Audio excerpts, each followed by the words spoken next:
Shabbat Shalom. This week's drasha is generously sponsored by Dorothy and Herb Fox in memory of Herb's parents, Pearl and Abraham Fox, Zichronam Livracha. May their memories be a blessing. When Rebbe Levi Yitzchak first took his post as the rabbi of Berdichev, he implored the elders and heads of the community not to invite him to their meetings. They were to only call on him if they needed his guidance on the implementation of new halachot or on other community ordinances. In other words, he didn't want to go to their board meetings unless he absolutely had to.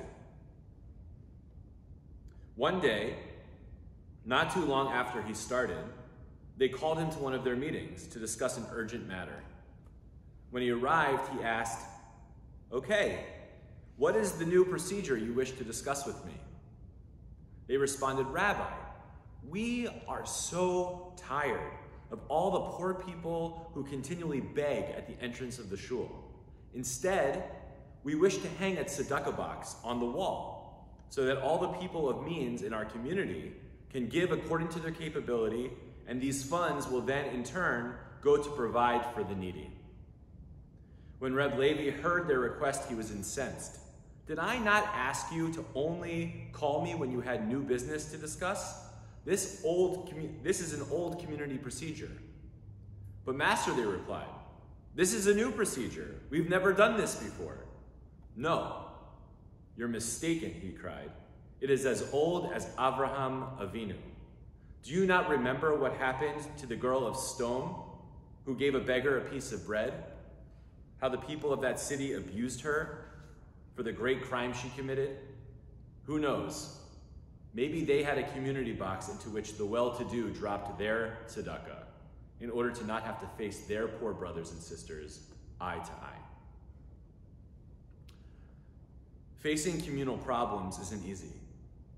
As Reb Levi Yitzchak teaches his own community, the desire to overlook cracks and fissures in society seems to be a deeply ingrained part of the human condition. We feel an inner pull to sweep our problems under the rug and to pretend like they don't exist. But why do we do this? Surely if our house was crumbling, we would move quickly to fix it, would we not? Then why might we approach our communities differently from our own homes? Perhaps it's because fighting injustice is hard work, so we shield ourselves from communal problems, like creating a scenario in which we don't have to see the poverty that so clearly exists around us, and then it becomes easier to do nothing. As we've seen in the past few months, fixing broken systems takes a lot of time and a lot of energy. Solutions are usually complex and don't always fix the problem entirely, sometimes even making the situation worse. And when we have our own lives and our own problems, the expenditure of additional energy to help strangers in their fight for equality and dignity can feel overwhelming. It's understandable to want to focus on ourselves, on our own needs, because after all, no one else will take care of us in the same ways that we can care for ourselves. However, the Torah teaches us that this thinking can quickly evolve into an apathy toward the suffering of others. And that is a kind of community that the Torah just can't stomach. Judaism envisions more from us. It expects a different communal experience. In this week's Parsha, Nitzavim Vayelech, Moshe concretizes the covenant along with its sanctions between God and the Jewish people.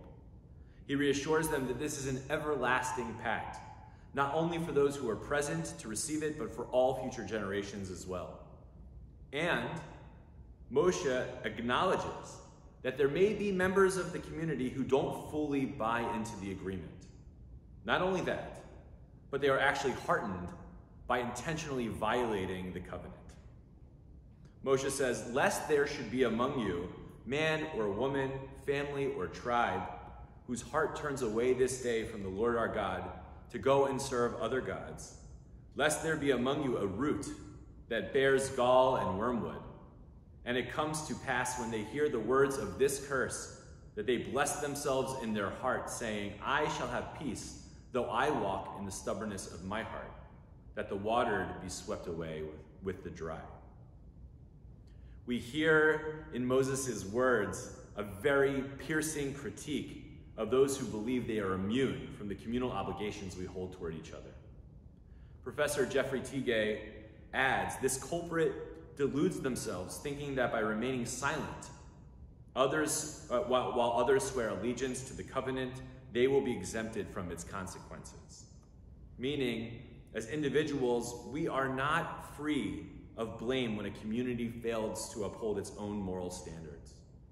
It is a farce to think that we can opt out of a sense of collective responsibility.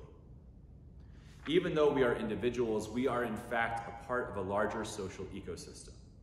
None of us lives in a vacuum, as though we don't benefit from the societies in which we live.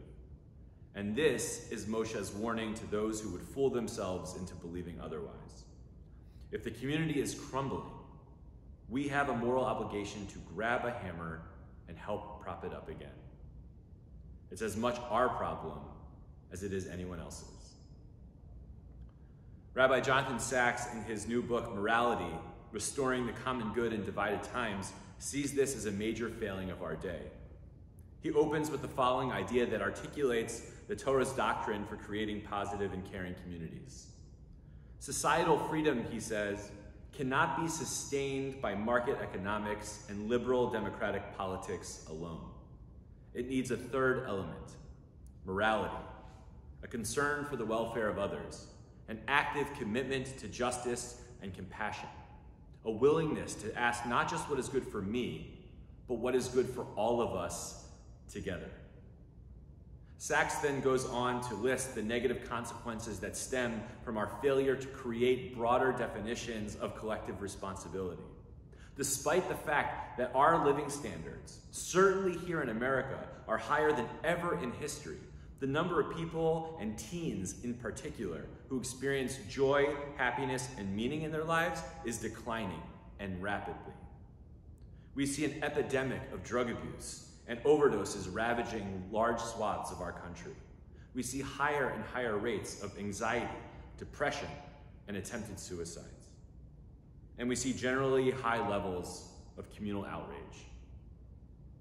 As the Torah anticipates, much of what we see happening around us can be attributed to our growing egocentrism, or, as Sacks writes, our move from we to I. Nechama Leibowitz also gives expression to this idea through her reading of this week's Parsha. She says, admittedly, people cannot be completely isolated from their surroundings, from the community whose good and whose solemnly undertaking covenant and responsibilities they spurn. Abraham's intercession with God on behalf of the righteous of stone illustrates it. But the conclusion to be drawn there is just the opposite of that drawn by this unbeliever that Moshe critiques. They wish to follow the stubbornness of their heart and shake off all responsibility for their deeds by casting their burden on the community. Judaism, on the other hand, demands that the individual take upon themselves the responsibility for the community as a whole. This is the mistake made by the town leaders of Berdichev. Instead of addressing the underlying issues of poverty in their midst, they simply tried to distance themselves from the problem. They didn't totally opt out. They still wanted to give, but it was too much for them to address the problem face to face. They fell into the trap of asking only what was good for them instead of all of us together. They made it about me, not we. They failed to see that by perpetuating the systems of poverty in their city, they were actually hurting themselves too. Solutions to the problems we face as a community, as a country, and as a part of a global network are complicated. And it's reasonable to even disagree about the best ways to fix those problems. But what the Torah teaches us is that we can't sweep it under the rug. Instead, we need to grab our hammers and get to work. Shabbat Shalom.